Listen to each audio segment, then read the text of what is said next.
Hi, it's Tricia.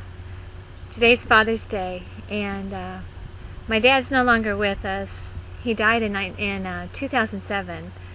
It's been 6 years without him. But I still want to send him a card, and this is the best way I know how to do it, just to share some of my thoughts and my gratitude for the incredible dad that raised me and taught me and helped me form my beliefs and my truths to become the person that I am today. So this is for Dad. Dad, I want to thank you. Thank you for being the example and the testimony of how to live life, of a life of service, a life of love, a life of gentleness, but incredible strength. You were my protector from the moment I was born. And I remember crawling up into your lap sometimes and just feeling so safe and so secure as I laid my head on your chest and listened to your heartbeat, and your arms would wrap around me and you just hold me. Sometimes it was during a tornado when we'd all rush to the basement and I'd be so afraid.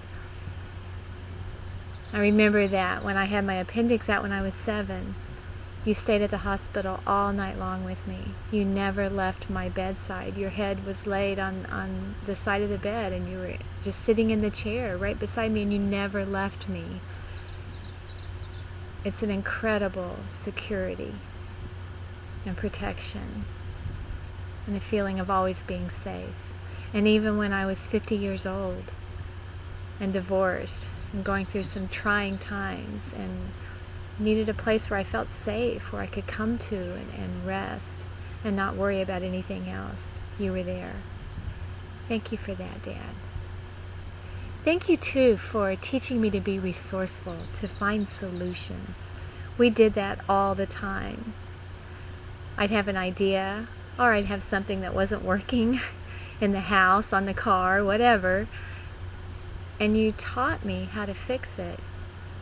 Now granted, I mostly just, held the screwdriver or the drill or the hammer and handed them to you and watched you, but you always fixed it. You always knew what to do, and if you didn't know what to do, you figured it out.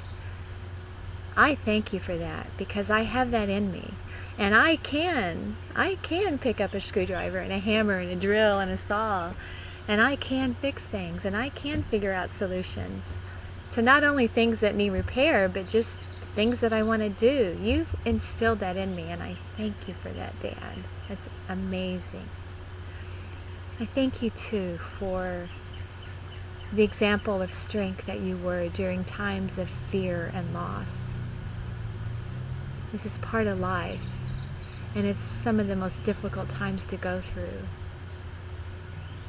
And when your business failed and you had to go through bankruptcy, I didn't hear anger come out of your mouth. I didn't hear blame come out of your mouth.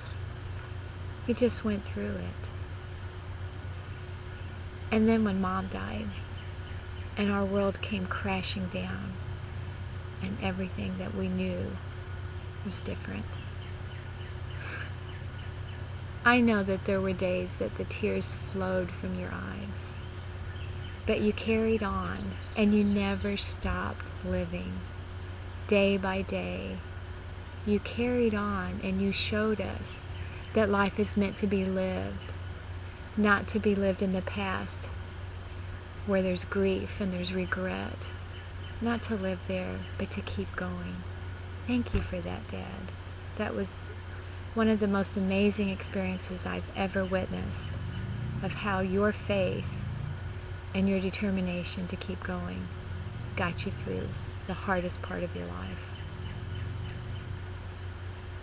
Thank you, Dad, for believing in me and for always supporting me in whatever I chose to do. I'd come and tell you something that I was going to do, even when I told you I was getting a divorce. You didn't sit there and preach at me. You've never done that. You've listened and you've nodded your head. And in your own quiet way, you've allowed me to grow and develop and to find my wings without you saying, this is how you should do it, this is what you should do. You loved me enough to let me grow my own wings. And I carry that with me every day, Dad.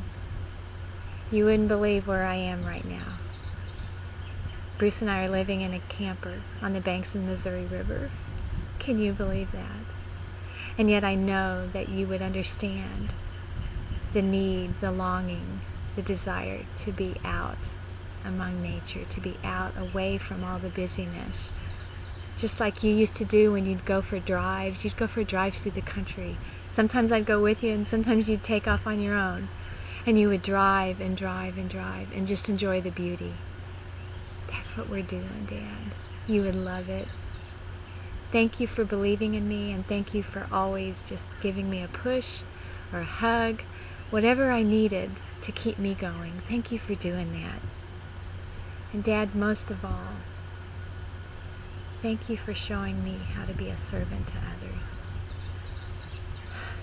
You were one of the most giving men that I have ever known in my life. You never, ever stopped helping people.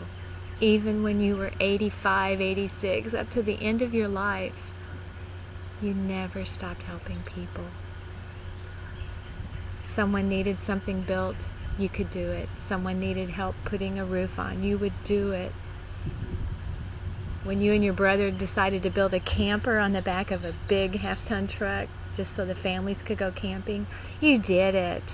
I mean, you were always in service to the family, to your parents, to your brother, to all of the family, and to anyone that needed help. I was so proud of the work that you did with the prison ministry in our church, where there was a project every year, Dad, that you took leadership of, and you worked alongside inmates to help them give back to the community.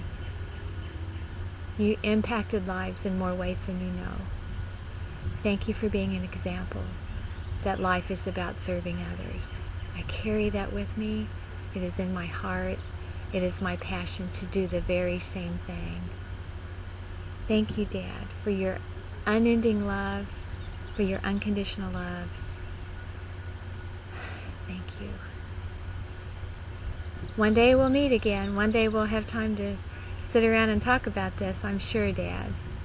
I just want you to know today, on this Father's Day in 2013, that there's not a day goes by that I don't think about you and smile, and I'm so grateful for having this most wonderful dad that anyone could ever have.